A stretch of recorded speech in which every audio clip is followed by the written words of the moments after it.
My family and I have been going through a very strange experience over the last couple of months. It's hard to even put into words or explain what is going on. I guess I can just start off from where it all started to feel off. A few months back, my family had a big get together. My parents both have two siblings. They all got married and had some kids. Well, all of them except Uncle Matt. He never got married or had kids. That means I have 10 cousins. My aunts and uncles all live within 2 hours of us, so we've all grown up together. That being said, we don't normally have all my aunts and uncles in a house at once. This was a rare occasion to have a family meal when they were all free. I will not be naming every single family member in this post because that seems like a lot of information, and honestly, you've already gotten more information about my family than you ever wanted. But I promise this context is important. Okay, enough with my babbling. Let's talk about what happened that weird night. My parents and I went over to my Aunt Margot and Uncle Ken's house for a BBQ in the backyard. The backyard felt loud and chaotic. I tried to stay out of the way and get the night over with. I was honestly just there for the free food. We were all sitting down at a big table outside. I was so focused on making sure none of the napkins went flying in the wind, I wasn't listening to the conversation. My Aunt Margot came over to the table with a plate of really burnt hot dogs. My mom immediately started to laugh at the sight of them. Is burning food genetic or something? How on earth do you guys always do that to food? The Jensens need to leave the cooking to the Millers, my mom said with a sarcastic giggle. Uncle Ken looked at her confused. What are you on about, Liz? Uncle Ken snapped back. I mean, Margot burnt the hot dogs and Matt always burns food when he cooks. Remember, we had to ban him for months from cooking because we had to order takeout like 3 times in a row. Everyone at the table laughed, recalling their memories. Sighs of recollection bounced back and forth from person to person when my dad spoke up in Aunt Margot's defense. Honey, what are you talking about? Matt is your brother. I really shouldn't have to remind you of that. My mom rolled her eyes in response to my dad. I spoke up because I was suddenly confused about which side of the family Uncle Matt was actually on. You would think I would naturally just know that, but all my aunts and uncles act like siblings and call each other their siblings. My grandparents often refer to their son-daughter-in-laws as just their kids, so it isn't something I always think about. Wait, I'm confused. Whose side is Uncle Matt on? What is the joke? I don't get it. I asked, but was only met with a laugh from all the parents at the table. I finally got an answer from my mom following the silence of the joke that somehow went over my head. Don't be silly, baby. Matt is your dad's brother. As the words left her mouth, half the table looked confused. Liz, what are you talking about? He's on your side. He is a Miller, my Aunt Margot said as she scraped off the burnt edges of her hot dog. Okay, now I'm with Amanda. I don't get the joke, my mom said while looking at me with narrow, inquisitive eyes and then at the rest of the group. Wait, everyone slow down, Aunt June said, speaking up for probably the first time in the night. This is dumb. Matt is not Liz and I's brother. He has to be on the Jensen side of the family. I sat at the table watching my family in silence. Their eyes darted back and forth. They stopped laughing and were all just scratching their heads. After a few minutes, my mom got out her phone. She found an old family photo from when she was a kid. In the photo were her, my grandparents, my Uncle Paul, and my Aunt June. Nothing out of the ordinary. After looking at the picture, Aunt Margot got out her phone and looked for an old childhood photo. Aha! Found one, she stated as she showed off the photo on her phone. Yet again, the photo was normal. It had my grandparents, my dad, Aunt Margot, and Aunt Susan. The next hour consisted of both sides of the family going back and forth showing photos. None of them with Uncle Matt in them. I had a few of my cousins there, but they all lost interest once they ate. I, on the other hand, couldn't be pulled away. I was engrossed in learning where the heck Uncle Matt came from. They kept talking back and forth. They figured maybe he wasn't anyone's sibling. Maybe he was related by marriage or a second cousin twice removed that I just called Uncle Matt because that was the easiest thing to call him. We all have a relative like that, right? I know an easy solution you might be thinking of is to just call him up. That's also what I said, but he was working and they didn't want to interrupt him. But guess what? I needed answers, so I decided to call him. However, when I looked at my phone, I couldn't find him in my contacts. I looked through it multiple times. I remembered texting him about something a few days back, so he should have been in my text history. Still nothing. After being weirded out by his contact being gone, I mentioned out loud that someone should call him, regardless of him being at work. No one agreed with me, but once I told them his contact was missing from my phone, they all got curious and looked to see if he was missing for them too. We were all in shock to find him missing from all our phones. The family started to dig through their camera rolls and any digital libraries they had to try and find any photo of him. Uncle Andrew thought he had a photo of the back of him, but we soon found that we all remembered him looking differently. Uncle Andrew showed a picture of the back of a bald man who looked pretty tall. Aunt June called him crazy and recalled him having long curly red hair.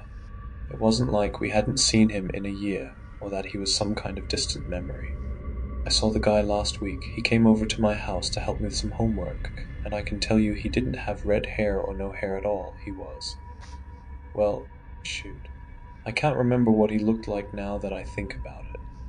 It was safe to say we were all creeped out. As the sun went down and it got chilly out, the group moved inside. Normally, this is when everyone would go home, but I saw Aunt Margot start a pot of coffee. It was going to be a long night. The air was tense and full of unease. None of the adults wanted to go home until they had answers. I could tell the adults wanted to talk more, but didn't want to worry the younger cousins. My older cousin Maddie clearly didn't care about anything that was going on. She just wanted to sleep.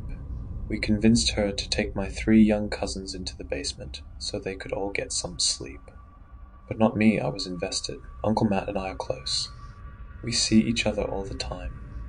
How could I not have a shred of evidence that he even existed? As my cousins shuffled downstairs, all the adults huddled around a big whiteboard. Aunt Margot slapped on the kitchen island. They started to write down everything they could remember. What he looked like, the last time they saw him, memories of him. None of it was coherent. It seemed he was a completely different person in all our memories. Even if it was a memory where multiple people were around. One of the only things that we could all agree on was that the Jensens always thought he was on the Miller side of the family, and the Millers always thought he was on the Jensen side. My mom recalled a story of Matt and my dad going to a lake to fish, but the hook got stuck on Matt's hat and went flying. My dad told us he remembered my mom telling him the same exact story many times. Everyone had memories of stories where he was on the other side of the family.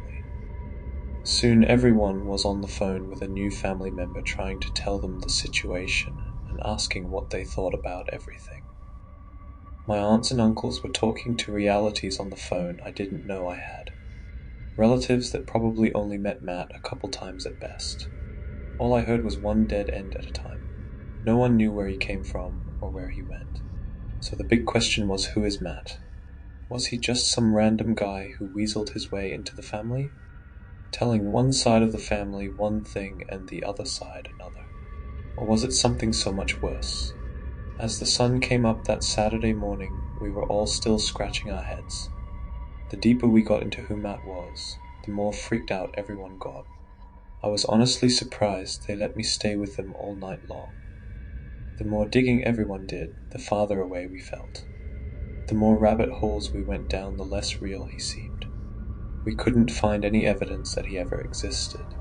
Some of us searched all over the internet for Matt Jensen or Matt Miller, and a few of us searched for other last names in the family. Of course, it was kind of hard to know who we were looking for given. We didn't know what he really looked like. After hours of discussion, we compiled a list of attributes that never wavered about Uncle Matt. He was a man. He never had a mustache. He was tall. He was bad at math. And he loved Jim Carrey movies. That might seem like a random grouping of facts, but that's because it was. We couldn't even remember where his house was. Some of us completely forgot, and others remembered different houses. It didn't matter. We weren't going to start knocking on doors to find a man we were concerned never existed. We started to believe that as soon as we began to question who he was, he just simply started to fade away into nothingness. Like it was some kind of self-destructive on his own consciousness. It was around 9 a.m. that morning when people started to fall asleep on couches. The night before started with everyone being determined and saying the night wouldn't end until we found Uncle Matt, but here we all were. Exhausted and with little to no answers. It felt like accepting defeat by napping on the couch, but we couldn't do much else. At 11 a.m., we all woke up to the sound of my cousins playing in the next room over. We all sat up and rubbed our eyes. You could practically see the gears turning in everyone's heads as they woke up from their stupors. I could tell when they realized their memories actually happened, and it wasn't just a weird fever dream. My Aunt Margot stumbled to the kitchen while yawning and started to dig in the pantry for something substantial the kids could all eat. It was clear they had already raided the cookie stash. As the adults had a quiet conversation, we heard something come from my cousin Cass that made us freeze. "Yeah, remember last night when Uncle Matt gave us all those cookies? It was so much fun," my small cousin said with a hop and a skip. "Wait, Cass, get over here and say that again." My Uncle Andrew yelled in an attempt to sound intimidating, but came out with a voice crack. Cass walked over to us, looking like a confused puppy who just got yelled at. "What did I do wrong, Uncle Andrew? I thought if Uncle Matt offered us cookies, I could have them?" "Cass, you are not in trouble. This is very important. Are you telling me Uncle Matt was with you guys last night?" Uncle Andrew tried to say in a gentle tone to not scare Cass.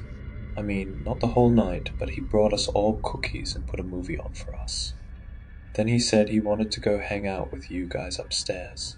Cass told us with a quiet voice. Everyone started to frantically look around the room, looking for any evidence of him being there last night. We quickly asked the rest of the cousins if they saw Matt, and some kids did, and some didn't. I noticed something when I started to count the objects in the room. There were 10 adults and me upstairs last night, so there should have been 11 people in total, but I saw 12 plates out with the leftover crumbs from our late-night pizza, 12 spots laid out for sleeping in the living room, and 12 mugs or cups of coffee. He was here last night. As I mentioned what I found, my dad said he remembered seeing him last night. He said Matt brought him some water. Uncle Paul said he saw him go to the bathroom, but couldn't remember him coming out. They mentioned how it felt like it never actually happened, but he managed to place the memory in them after the fact. How else would they see Uncle Matt right in front of them and not realize what was happening? I had a strange feeling that started to bubble up. I felt uneasy and restless.